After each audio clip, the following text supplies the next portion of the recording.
இது உனக்கு இதயங்கள் போடும் தனி கணக்கு.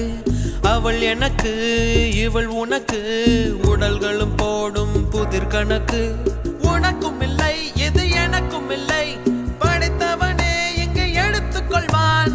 நல்லவன் யாரட